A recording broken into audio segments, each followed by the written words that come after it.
आप समझे ना। तो इसीलिए ये चीज में मैं नहीं मानता हूँ। आप मानते ऐसा कर सकते हैं श्री कृष्ण? किताब में लिखा है तो लिखा है तो, हम लेकिन तो आप नहीं मानते हैं। बिल्कुल सही, बराबर, मैं भी नहीं मानता हूँ, मैं भी नहीं मानता हूँ। क्योंकि कोई भी भगवान के पैगंबर, या अगर पैगंबर जो अच्छे इंसान, पैगंबर तो दूर की बात है, कोई भी अच्छा इंसान बलात्कार कर ही नहीं सकता, पैगंबर तो दूर की बात। आप समझे ना। माशाल्लाह डॉक्टर जाकिर नाइक बहुत ही अच्छे अंदाज के साथ वजाहत फरमा रहे हैं आपके सामने, तो आज की वीडियो को कंप्लीट समझ लें। कोई भी अच्छा धार्मिक इंसान बलात्कार नहीं कर सकता है, तो सवाल उठता है नहीं। इसीलिए मैं लोगों के सामने ये सब पेश नहीं करता हूं, नहीं तो लोग बोलेंगे ये झगड़े लड़ा रहा है। आप समझे ना, मैं झगड़े लड़ाना नहीं चाहता हूं। कुरान में नहीं लिखे क्या, जो चीज यकसा नहीं है वो पेश करके लोग को लेके आओ। कुरान में लिखे जो यकसा है उसके बारे में बात करो, लोगों को करीब लेके आओ। तो मैं आपसे पूछना चाहता हूं कि आप मानते खुदा एक है? पहले और थोड़ा बोलने दो। बोलिए। तो ग्रंथ में ऐसा क्यों लिखा गया है? कुरान में तो टॉप क्लास है, एक भी सवाल ऐसा नहीं है, क्लियर एकदम फर्स्ट क्लास है। क्यों लिखा है बोलता हूं मैं, क्यों? क्योंकि जैसे मैंने पहले कहा कि वक्त के दौरान ये जितने किताबें कुरान के पहले आई वो महदूद थी, एक वक्त के लिए, एक लोगों के लिए। वक्त के दौरान बदलते गई और एडिशन आते गए। जैसा मैंने पहले कहा कि महाभारत असल में जब आप पूछेंगे पंडितों से, महाभारत सबसे पहली बार अर्जुन के ग्रैंडसन ने कहा था। महाभारत उस टाइम 8000 श्लोक थे।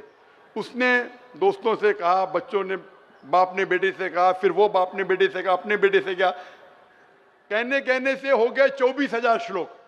अभी 8000 से 24,000 16,000 तो कोई ना कोई लिखाएगा ना, खुदा ने थोड़ी लिखे, वो तो इंसान ने लिखे। आज के तारीख में 1 लाख श्लोक है, तो ये सब मिलावट है ना, तो ऐसे मिलावट आती गई। इसीलिए मैंने जब पूछा कि अगर 1 गिलास पानी है, साफ पानी है, 1 कतरा गटर का पानी आपके सामने डालूंगा, आपके सामने डालूंगा, गंदा पानी, काला पानी, 1 बूंद उसे मिलाऊंगा तो नजर नहीं आएगा, आप वो पानी पीएंगे? क्यों? मिलावट है। अगर चुपके से किसने मिलाया आपको नहीं पता तो शायद पी लेंगे, बराबर ना। तो जब पता चल गया कि मिलावट है बाकी शास्त्रों में, तो साफ और सुथरे शास्त्रों की तरफ आओ ना। इसमें एक भी मिलावट नहीं है। चैलेंज है कुरान में, कुरान का चैलेंज है। इसीलिए जो लोग तनकीद करने की कोशिश करते हैं, एक फेमस आदमी है विलियम मोर, जो बहुत तनकीद करता है इस्लाम का।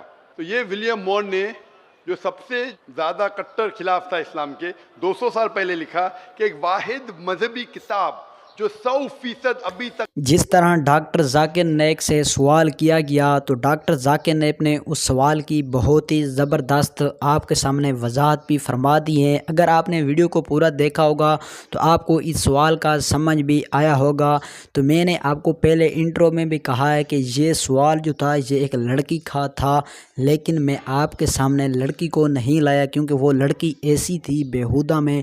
बस लड़कियों को सोशल मीडिया पे लाना इस्लाम में भी मना है, क्योंकि इससे बदनज़री होती है और सब मुसलमानों को इससे गुनाह भी होता है। तो इसलिए मैंने इस चीज़ को सामने आपके सामने नहीं रखा, सिर्फ आपको डॉक्टर साहब से उसका सवाल की वजाहत फरमा के आपके सामने रख दिए। तो उम्मीद है कि आपने वीडियो को पूरा देखा होगा।